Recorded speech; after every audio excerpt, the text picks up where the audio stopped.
He has too many games.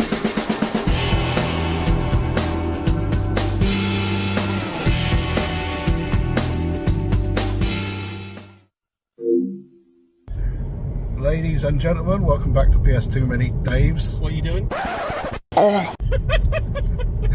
Ladies and gentlemen, welcome back to PS Too Many Games. We are en route to Norwich. I'm driving. I'm driving. I should be looking. Just recalling you doing something illegal. Oh crap! I certainly shouldn't have said it was illegal.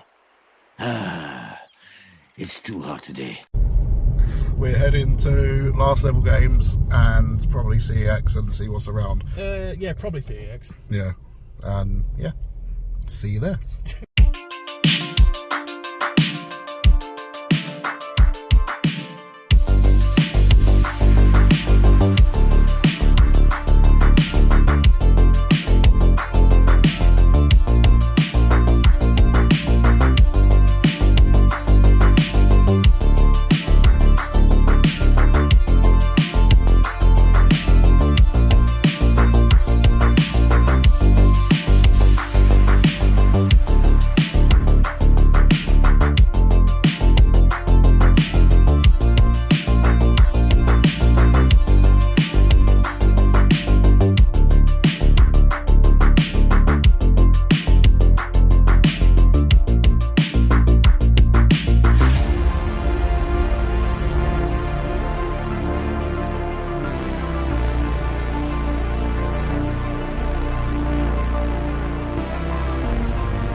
Right, back in the games right now. Let's just go through what we got. First of all, Last Level Games, as always, fantastic store, well organised, very friendly.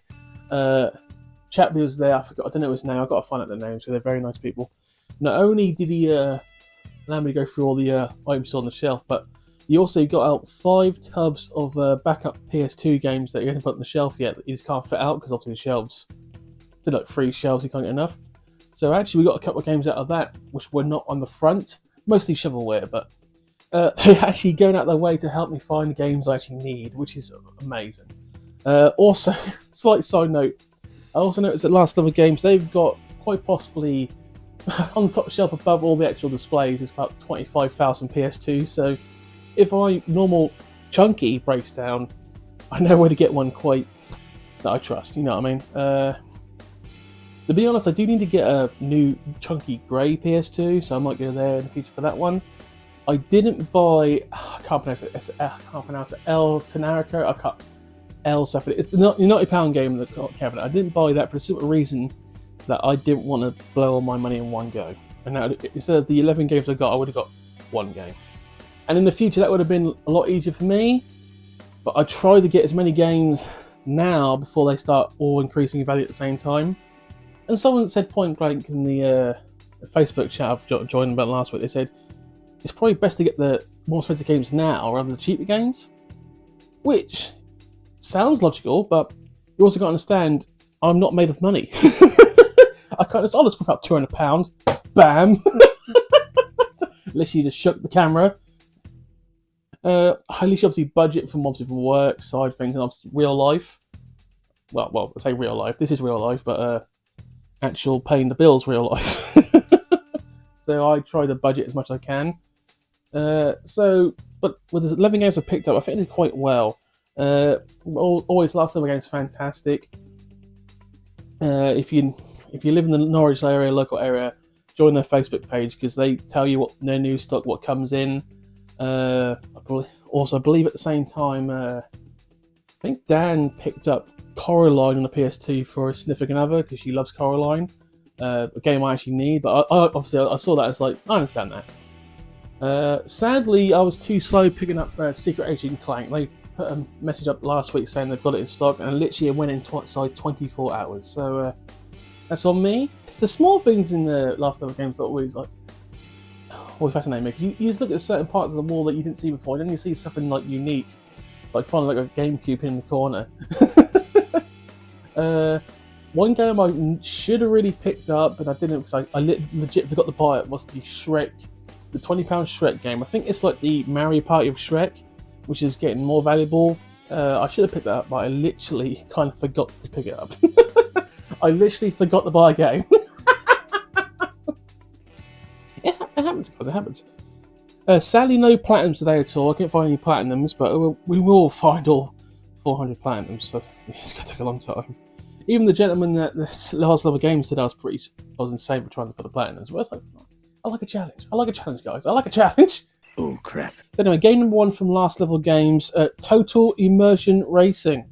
Will I be immersed in the fantastical racing of Le Mans-styled cars? Yeah, probably I will. Actually, looks kind of cool. One of these games, again, I didn't even know existed. I got this for a sizzling 150. Basically, it's another driving game. There's about 10,000 racing games on the PS2. This is another one of them. But the actual graphics look pretty decent, and I actually will give this a try. Yeah, nothing more than that. Hopefully Dave finds some footage of this one. Please, Dave. Game number 2 from Last Level Games, Pool Paradise. Now, some of you might think, he's already got that. Fret thee not. This is the International Edition. And actually legit counts as a separate game. They made 2 versions of a shovelware game. I don't know why.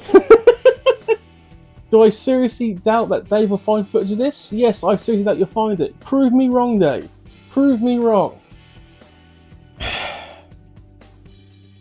It's 50 pence, you can't really argue with 50 pence, but another one off the list. The shovelware, still, it's very hard to find. When I spotted this, I was like, mine? Well, will I ever play that? Absolutely not.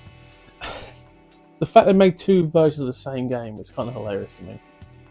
I don't know what the international version is differ. I don't know if it's like different rules, because obviously you got pool, you got snooker, you got billiards. They're all different games, so a bit over my head anyway. Game number 3 from Last Level Games: Skate Attack. Let's get rad, brah. I hate myself sometimes. Right. This reminds me of there was a Dreamcast game. They got it in America. I don't know when we got it, where you're basically like not skateboarding, but like roller skating, like teenagers who are graffitiing like cities. Very colourful game. I can't remember what it's called. Jet Set Radio. This reminds me of Jet Set Radio, but probably not half as good and probably very generic. Will I play this game? Yeah, I'll give it a crack, actually. If it reminds me of Jet Set Radio, I'll give it a crack, but it's probably going to be really, really bad. Game number 4 from Last Level Games: Bratz Forever Diamonds. This is a weird franchise. Let me explain. So, obviously, this is made for young girls. It was then. But all these games, like there's 5 or 5 of them, are all worth £10 upwards. And I've been told by reliable people that apparently these games were actually made rather well. Like THQ really put the effort into these games, and these games actually play really well. I'm never going to find out, because I'm never going to play a girls' game. Like, never. I'm never going to play a girls' game from 20 years ago. It makes no sense. But that cost me 10 quid, and that's the cheapest one. I think the movie version is like 32 quid. It's insane. I mean, I think I've got Rock Angels, but that's the second one. I think there's 2 more to go. I'm disgusted I'm paying that for £10 for that game. But as a game collector, I gotta. I've got to. It's literally when you go on a quest or adventure, you gotta take the good and the bad. £10 note, Jesus Christ. Game number 5 and the last from Last Level Games: Soul, Nomad and the World Eaters. I paid £40 for this. Probably got as cheaper than I really should have done. Reason being, this is the Italian version. It does play in English, so that's not an issue. It is PAL, so it still counts. So pretty much, this is the same game you get over here. So you've got to change the language from Italian to English. But yes, this is a very good get. This was not on the shelf. This was actually in one of the 5 tubs I mentioned earlier. It was in the last tub, and I saw it. And it's like, that's mine. And he said the reason it's not on the shelf is because it's Italian. It's like, I'll take it. It's like, it's PAL. As long as I can play it in English and it's a PAL game, I will buy it. It's probably the main reason when I do get the Rosa Ruins, the most expensive PS2 game out there, when I do get to that, I'm probably going to get the Italian/Japanese, the Italian/Spanish version, because you can play both in English. And it's incredibly rare to find the actual English version. Bear that in mind. For those who don't realise, the most expensive game on the PS2, Rosa Ruins, is £520. You might get £400 on eBay. Why is that game so rare? Legal issues. We'll get into that in a second. Anyway, so this now joins the games on the rack of value.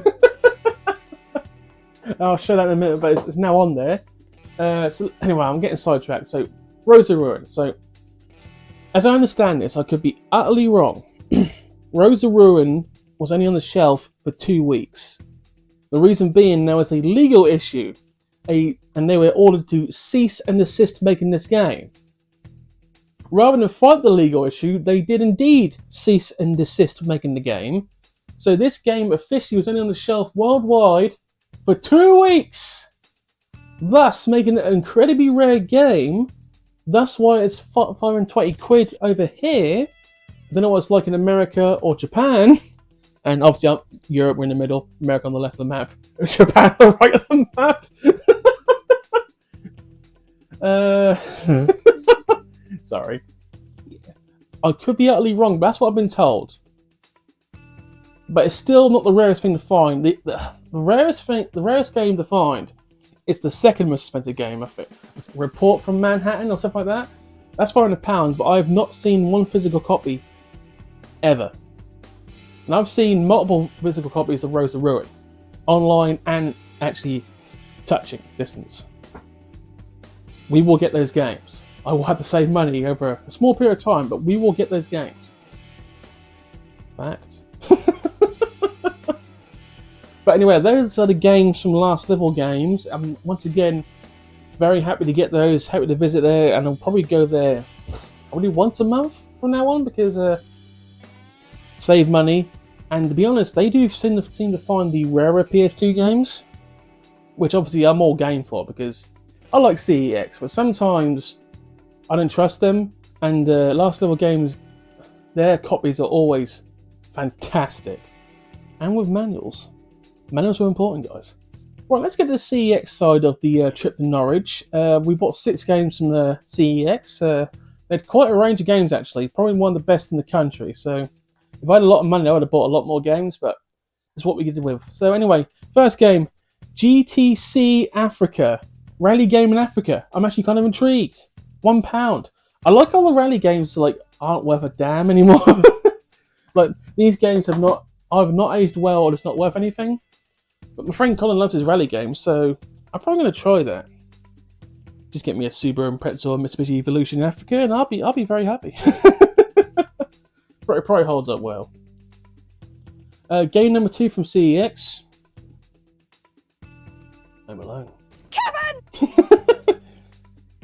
I love the fact that this came out 1991. This film came out, and this game came out 2000 and I'm going to say 2005, 6s. I love a film from 15 years before this was made. Still got a PS2 game. And you can tell it's a movie tie-in. And by Blast. For those who don't know, Blast made a lot of PS2 film ties in. And you can tell a Blast case because the back of the case is always the same generic orangey red colour. With Blast in the top right corner. So is this going to be a good game? I somehow doubt it because I get the sense that Blast are the LGN of PS2 games. People don't understand what I mean. LGN made a lot of NES or Nintendo Entertainment System games, all film tie-ins, all terrible, terrible games. And anyone's ever watched AVGN? Yeah. LGN were not good game manufacturers and probably made a killing. Game number 3 from CEX, Indiana Jones and the Emperor's Tomb. I actually have no idea why there's no CEX sticker, but I got it from CEX. Indiana Jones is a bit of a weird franchise for me. I have watched the 3 original films and the 4th film. Am I a massive fan? Probably not. Will I play this game?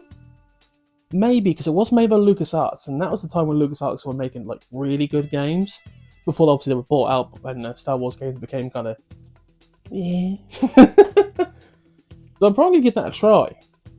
And there are 2 Indiana Jones games. I think that's the first one. I've got to get the second one, but I've got to find it first. Game number 4 from CEX, Dog's Life.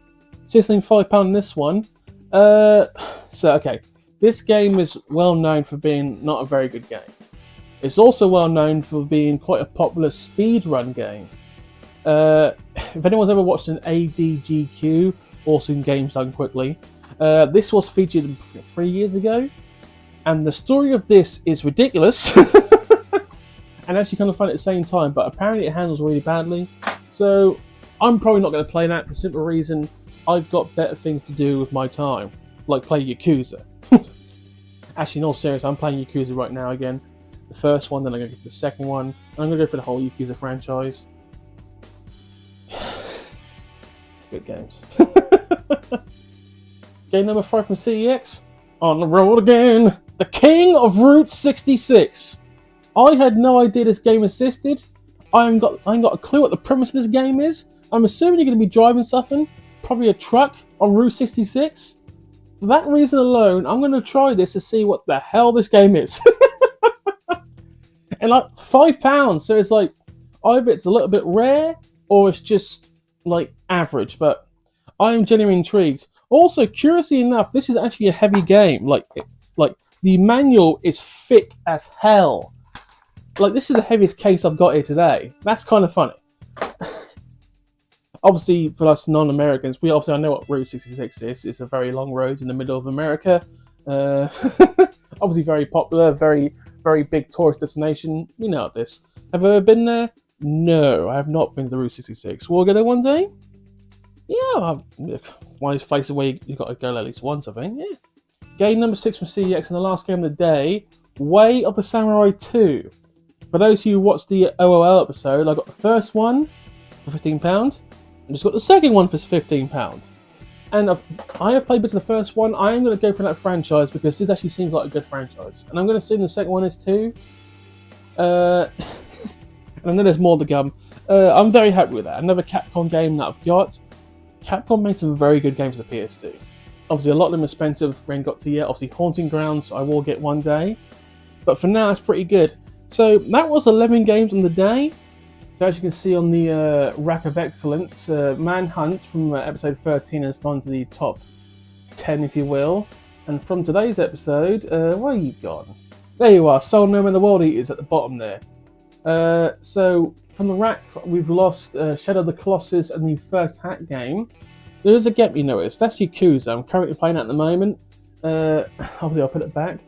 But I'm curious how long it's going to take to get rid of Simpsons Hit and Run.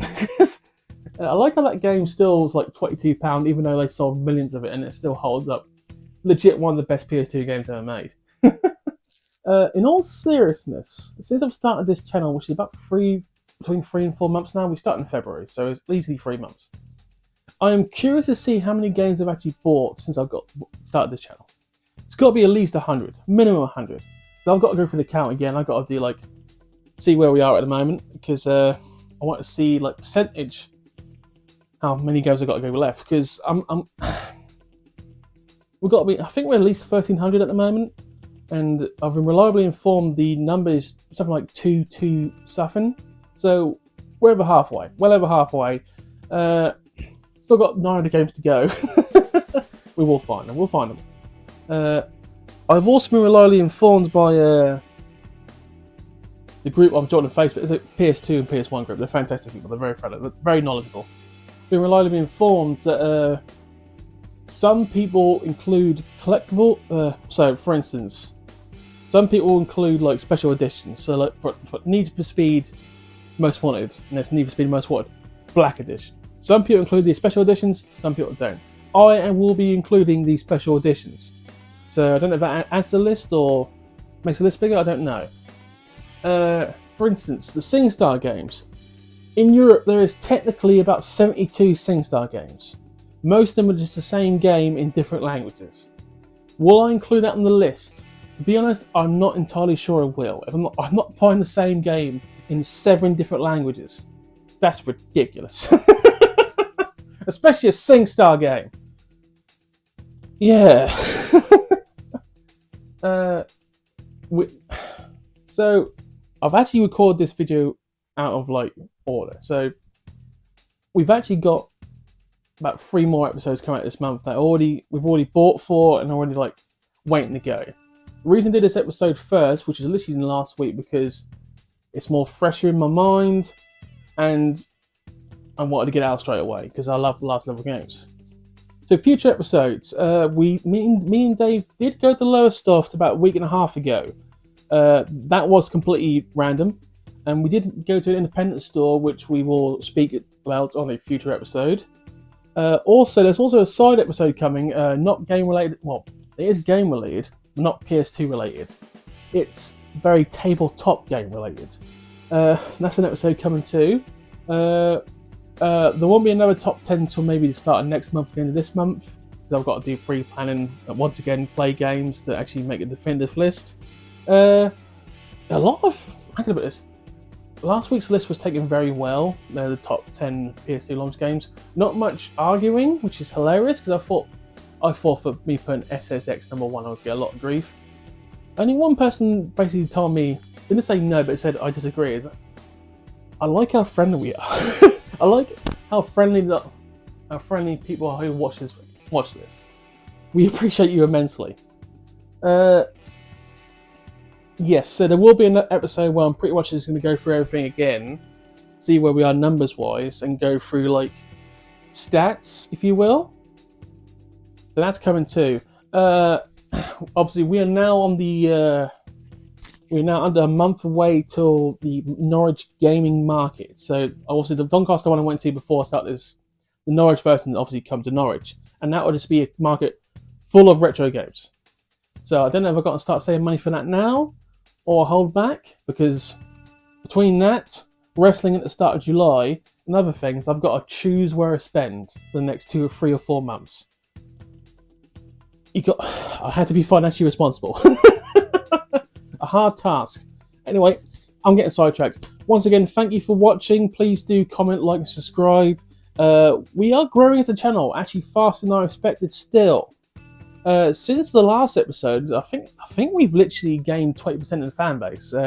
Our fan base has increased by 20%, which is amazing. And I appreciate all the new subscribers. I appreciate you. Thank you for joining us. For those who have been here since the beginning, thank you for staying with us. And I will keep doing this until I get close, or what? No, scratch that. I will do this until I get to a point where I felt like I've gotten very close or have completed the PS2 library. We're talking like getting to a point where it's like maybe 20 or 10 games left. Well, obviously at that point I might start buying games individually. Obviously I might online just to scratch them off. When we get to that point, I might start veering to like side things. But if I ever do complete all this, the channel won't go away. There will be a different direction, but we'll see how it happens. That's a long way away. That's easily like years away. Anyway, thank you for watching. Have a good day. Bye.